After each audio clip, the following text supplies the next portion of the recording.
के शंकर तेरी जटा में और बहती है गंगा धारा। शंकर तेरी जटा में बहती है गंगा धारा।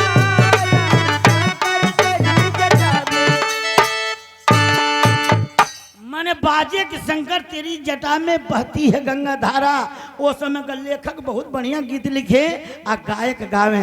ये समय का गायक लेखक कैसे भक्ति गीत के धुनिये चेंज कर दिल। एगो गायक गावत अब वही मंदिरवा पर हम सुनत हई बाजत सवेर में मास्टर साहब गाना कि बतावा ये भोला हमारी लोटा गजब तोरी झूठा तो सही सही जाता कि ना।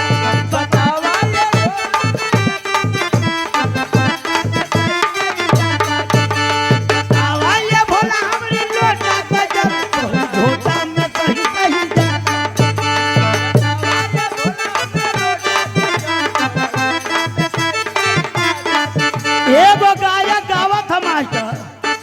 भोला पियर हो जाइबा।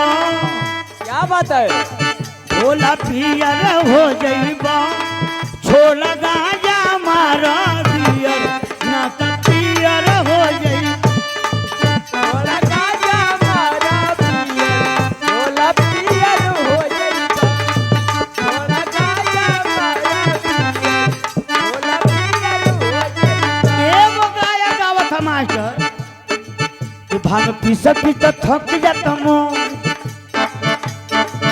भांग पीसत पीसत थक जाता मन भोला जी खाई कमला पसंद।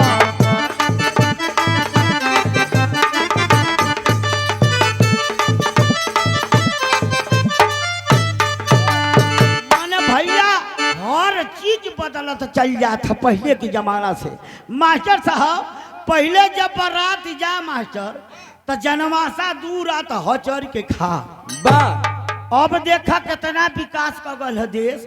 आए जनमासा पहले दूर आत हचर के खा बराती टीके दूर आत। अब वो से तनी बदलाव भल तो पंच खिचड़ी खवाई तक दोपहरिया में महफिल वफिल लगा के दोनों गोल से परिचय करावे कि आई मामा हम तो आई फूफा हम तो आई मौसा हम।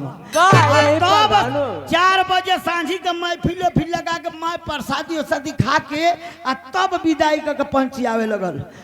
अब देखा बराती जात हूँ मास्टर जितना बरतिया जात हूँ किरी चूच मार के टाइट एकदम बलोरो में बैठ के जात हवा। अब बलोरो में जब बैठ के जात हवा मास्टर तब बफर लगल था। अब बफर में जब पहले ही पहुंच जात हवा तो चाहे घराती गांव का लोग होखे आ चाहे बराती होखे लबट लबट वही बफरवे में ताकत हो कि फुलकिया चोलवा कब चालू हो यार। अब भैया जैसे फुलकी छोला चालू होता गांव वाला अब बरतिया सब एके में भीड़ लगा के मांगे हे हम चीज हो हे हम के हो हे हम के हो। माने बुझा तक जिंदगी में न छोला खैले हो न फुलकी खैले हो भैया हो। आगमा लइकवा भीड़ लगा के चप्पले रहत सा आ तोले बड़ा बड़का जाके ऊपर से मांगत हे तन देबा हो हम के दिहा आ जैसे छोला लेके ऊपर में घूमत में पता चलता कि दोना करवट हो गल कोनो की कपारे पर तो कोनो की कपड़ा पर गिर गल। यही से कहिला कि पहले का बारात बारात रहल पहले का बारात बारात रहल अब का बारात बलाई बा। अब बरतिहन का इज्जत करे में घरतिया लाखों करत उपाय बा। तब बाराती लेट करे घरे बाराती लेट करे घरे ही 9 बजे ले दुल्हा सजत बा आ घराती के दुआरे पहुंचे पर 10-11 बजत बा। तो धड़ी तासा अंग्रेजी बाजा है नहीं में डीजे आयल बा। आधा बरतिया ने चनिया बन के अपने सुख पगल आयल बा। तो दारू पी के ऐसा नाचे दारू पी के ऐसा नाचे जैसे मिर्गी आवत बा आ जितना फुहर पातर गाना हो घर से एक दुआरे बजावत बा। घराती कहे चला पानी पीला घराती कहे चला पानी पीला बंद करा गाजा बाजा। अब बराती कहे कि नाचे तो पैसा लगल बा ज्यादा। नाचे गावे बजावे में आधी रात पार हो गई। अब वहीं परछन होते रहे तो बिचवे में मार हो गई। तब मारे वाला मार पीट के बारात छोड़ के लम्मा भल और जुटल गाँव का बूढ़ पुरनिया कैसो थर थर थर। अब फिर से परछन चालू है कि दुल्हा धीरे धीरे चल ससुरारी गलियां दुल्हा धीरे धीरे चला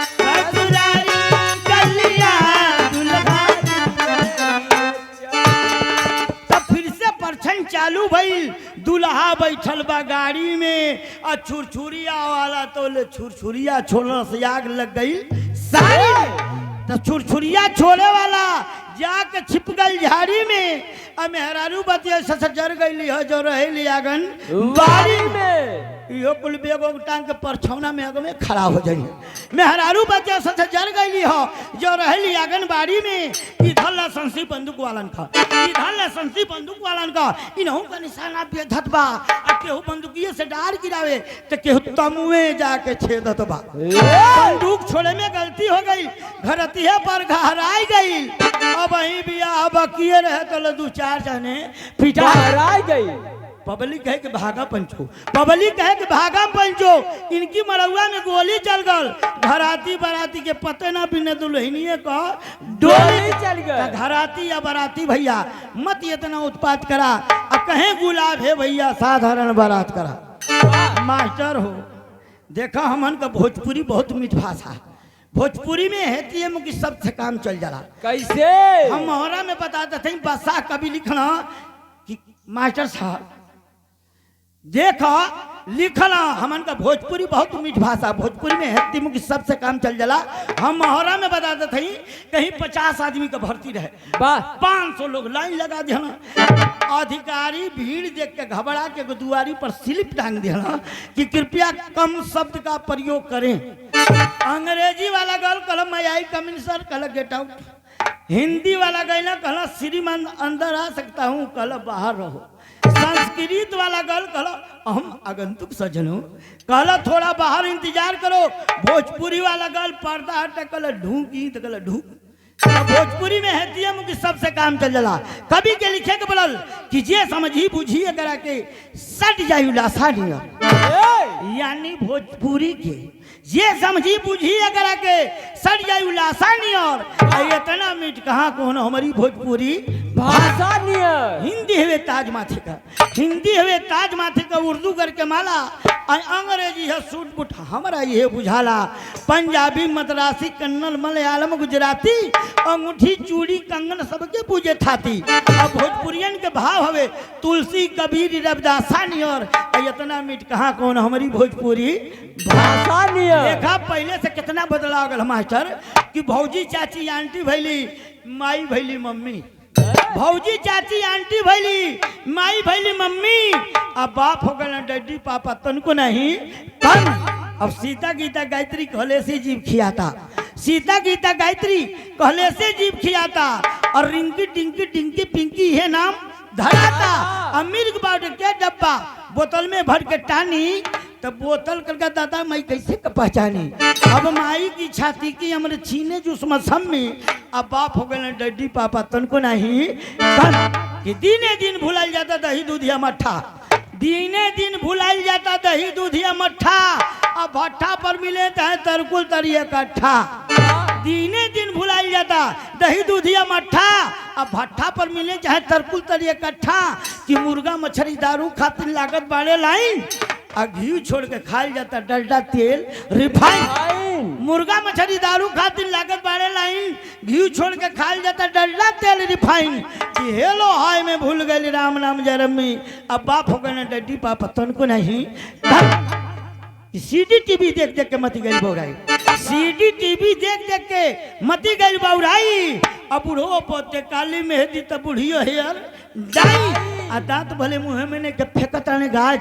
ब्यूटी पार्लर में करवावे तीसरे जो मसाज कि अब शहर देहात बराबर भइल भइले लोग धन में। अब बाप हो गए डैडी पापा तनको नहीं। मास्टर कहत हो लोग कि भाषण देता जात ना हो। तो देखा भैया हमारे गैले के बेरा हो गई।